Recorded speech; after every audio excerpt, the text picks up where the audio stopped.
Ya, terkait dengan PPN dikenakan atas konsumsi BKP atau JKP di dalam daerah pabean. Oleh karena itu Anda tahu kan ya, kalau ekspor itu adalah tarifnya 0%. Nah, ini penyesuaian penggunaan terminologi. Nah, aturan sebelumnya, pajak pertambahan nilai adalah pajak yang dikenakan atas konsumsi barang kena pajak di dalam daerah pabean. Oleh karena itu, gitu ya, barang kena pajak wujud yang ekspor dan seterusnya dikenai PPN dengan tarif 0%. Ini nih, ada nih penyesuaian penggunaan terminologi, masih tetap tarifnya 0%, gitu ya. Nah, kemudian kemudahan dan kesederhanaan. Tadi ada poin kemudahan dan kesederhanaan itu seperti apa, Vika? Juli, kemudian Anggi, Salma, gitu ya, dan yang lainnya. Ini untuk memberikan kemudahan dalam menghitung dan menyetor jumlah pajak. Dapat dilakukan dengan menggunakan dasar pengenaan pajak yang meliputi harga jual, penggantian, nilai impor, nilai ekspor, atau nilai lain. Kemarin Anda sudah praktek ya, Vika ya, di studi kasus ya. Misalkan, kemarin ada transaksinya ya, faktur penjualan, dijual barang misalkan senilai 10 juta. Makanya kemarin kan ada ya di kertas kerja teh harga jual gitu ya. Nah itu. Nah DPP ini meliputi apa? Harga jual, penggantian gitu ya. Nah, makanya ketika membuat kertas kerja, perhitungan ya Anda jelaskan harga jualnya berapa, DPP-nya berapa gitu ya, seperti itu. Kemudian untuk memberikan kemudahan dan penyederhanaan administrasi perpajakan dengan rasa keadilan.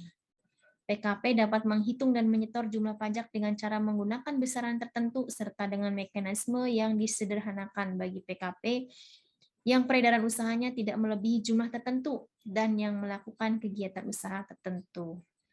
Untuk kemudahan dalam pemungutan PPN atas BKP atau sektor usaha tertentu diterapkan tarif PPN final. Ada ya tarif PPN final. Misalnya 1%, 2%, atau 3% dari peredaran usaha yang diatur dengan PMK. Nah, ini maksudnya ini belum ada nih, Vika. Kita lihat nanti PMK-nya. Gitu ya. Jadi tetapi di Undang-Undang Harmonisasi Peraturan Perpajakan sudah disampaikan bahwa akan diterapkan tarif PPN final. Kan tahunya Anda kan sebelumnya PPh final ya. PPh sama PPNT beda, Vika. Nah, sekarang ada PPN final. Nah, ini tapi di UU HPP belum spesifik dibahas. Nanti akan diatur di dalam Peraturan Menteri Keuangan. Kita tunggu saja ya PMK-nya. Nah, ini nih peraturan PPN ada di 8A ayat 2 dihapus dan penambahan ayat 3. Tambah ayat 3. Nah, ini nih.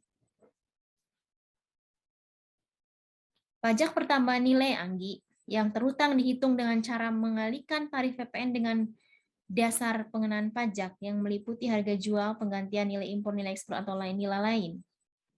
Pendelegasian pengaturan mengenai nilai lain dipindahkan ke pasal 16G. Ini dihapus, Vika, ayat 2-nya.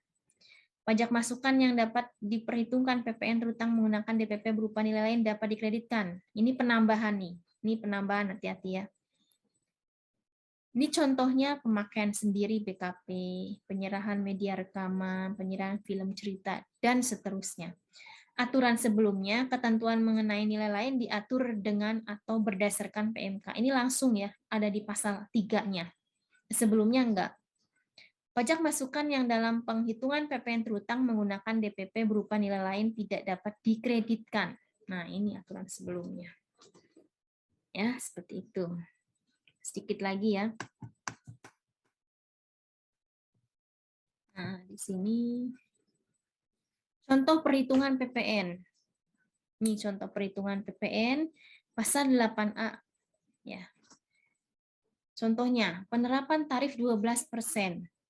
Pengusaha kena pajak A menjual tunai barang kena pajak dengan harga 10 juta. Pajak pertambahan nilai yang terhutang 12% kali 10 juta. Ya, 1.200.000. Pajak pertambahan nilai sebesar 1.200.000 tersebut merupakan pajak keluaran yang dipungut oleh pengusaha kena pajak A.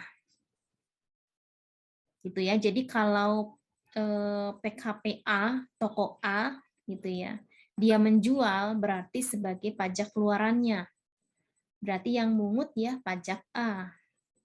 Gitu ya, karena dia dari sisi penjual. Nah, ini berarti pengenaannya dari harga jual. Tadi kan Ibu sudah sampaikan ya, dari harga jual, dari DPP nilai lain, gitu kan ya Vika ya. Makanya kemarin saat membuat kertas kerja kan harga jualnya berapa, DPP-nya berapa. Oh, DPP-nya sama dengan harga jual. Nah, Anda lihat kondisinya. Harga jualnya itu kalau di informasi sudah include PPN, berarti Anda keluarin dulu PPN-nya. Kalau misalkan tidak ada informasi, berarti itu adalah pengenaannya dari harga jual. Gitu ya. Penetapan tarif 12%. Seseorang mengimpor barang kena pajak tertentu yang dikenai tarif 12% dengan nilai impor 10 juta. Pajak pertambahan nilai yang dipungut melalui DJP, Direktorat Jenderal Bea dan Cukai, adalah 12% dikalikan 10 juta. Kemudian penetapan tarif 0%. Pengusaha kena pajak D melakukan ekspor. Ekspor masih sama tarifnya 0%. BKP dengan nilai ekspor 10 juta. Nah, berarti pengenaannya dari nilai ekspor. Ya kan ada yang dari harga jual, DPP nilai lain, dari nilai ekspor gitu kan ya, ada dari nilai impor. Nah, ini hati-hati. Pajak pertambahan nilai yang terutang adalah 0% dikalikan 10 juta. PPN-nya 0%. Pajak pertambahan nilai sebesar Rp0 tersebut merupakan pajak keluarannya dari PKPD. Gitu ya, jadi hati-hati ya pengenaannya dari mana. Ini contoh perhitungan PPN. Secara konsep ya, nanti ketika di soal studi kasus mah Anda tinggal menyesuaikan ya seperti apa soalnya. Itu ya Indah Rinjani ya. Kemudian ada Indriani ya, nggak kelihatan. Pasal 9A.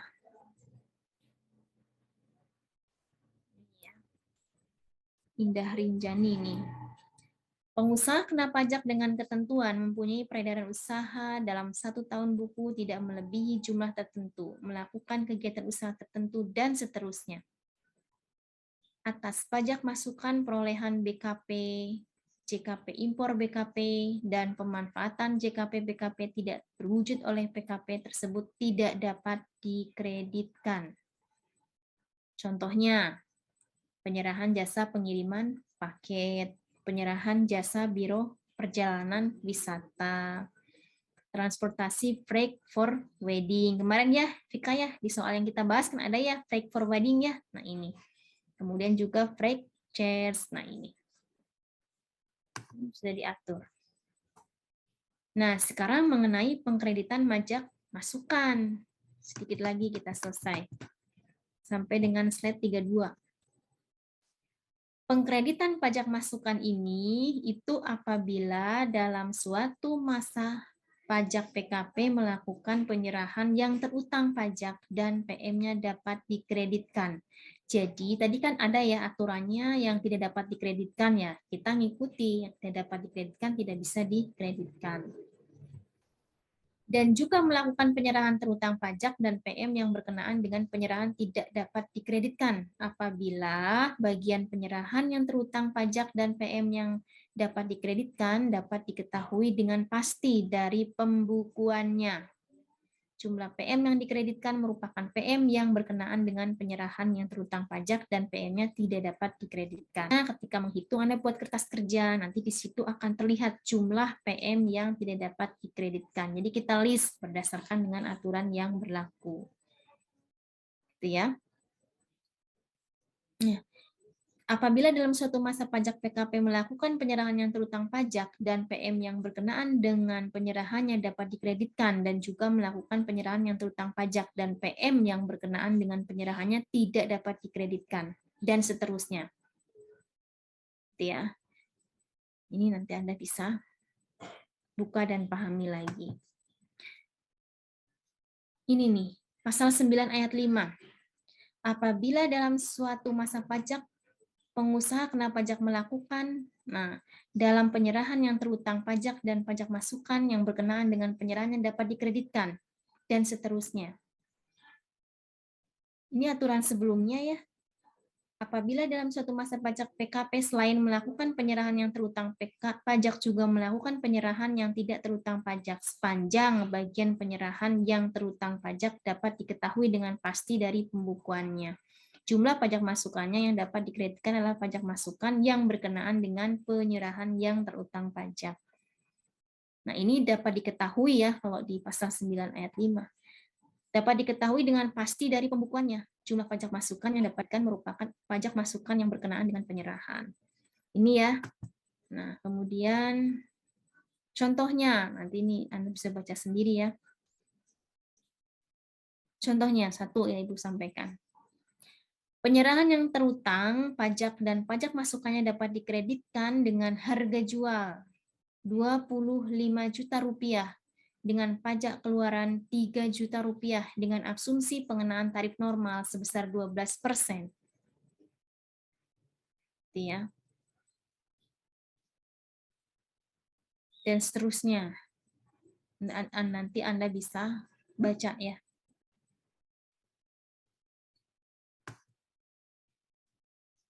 Nah, ini juga di pasal 9 ayat 6.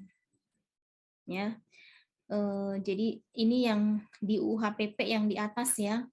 Apabila dalam suatu masa pengusaha kena pajak melakukan penyerahan yang terutang, pajak dan pajak masukan yang berkenaan dengan penyerahan yang dapat dikreditkan dan seterusnya gitu ya. Aturan sebelumnya ini yang seperti ini.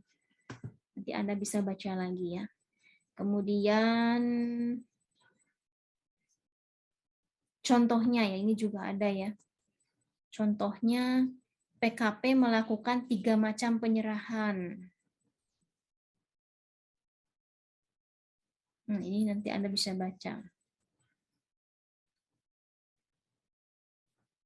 Nah, kemudian pasal 9 ayat 8 huruf C. Ini juga ya, pokok perubahannya. Kemudian ini yang membedakan ya, ada tambahannya, yaitu mengenai pendelegasian wewenang. Menghapus pasal 8A ayat 2, kemudian pasal 9 ayat 4D dan pasal 9 ayat 13 mengatur pendelegasian wewenang bagi ketentuan pada pasal 9A. Ini nih, ini diatur dalam peraturan Menteri Keuangan. Nah, ini nih ya, poin dari nilai lain, kriteria melakukan penyerahan dan seterusnya. Ini Anda bisa baca juga di UHPP-nya mengenai pendelegasian wewenang. Selesai ya mengenai klaster PPN. Nanti di pembahasan PPAOP di pertemuan besok ya kita bahas mengenai klaster PPH ya sebelum kita ke PBB kita lanjutkan. Nah, silahkan untuk minggu depan berarti kita bahas mengenai PBB ya, pajak bumi bangunan. Nah, sekarang silakan dari klaster PPN ini sebelum Ibu tutup pertemuan hari ini, silakan bila mana ada yang akan Anda tanyakan. Silakan. Di chat saja ya nanyanya ya, bisa kedengeran kalau ada yang bertanya boleh melalui chat.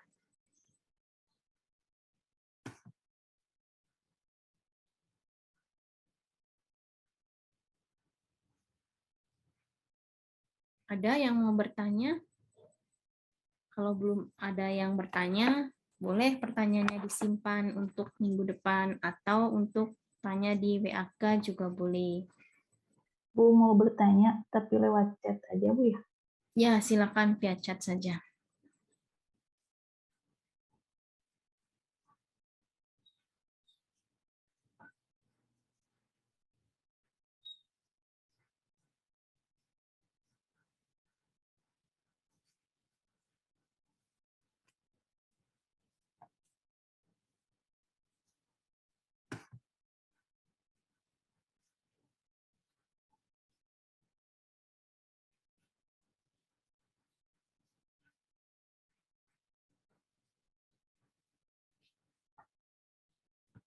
Oke ya, silakan yang mau bertanya yang lain.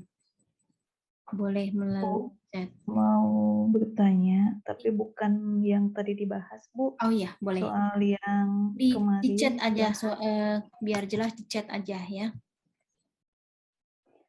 Ya, Bu, ini Ya, sinyalnya silakan di jelek, Bu. chat. Jadi Ibu tutup nggak bisa di chat. pertemuan hari ini ya sebelum kita sesi tanya jawab supaya nanti recordingnya selesai di bahasan ini. Oke, Ibu Oh, tutup. iya, Bu. Assalamualaikum warahmatullahi wabarakatuh. Waalaikumsalam warahmatullahi wabarakatuh. Makasih, Bu.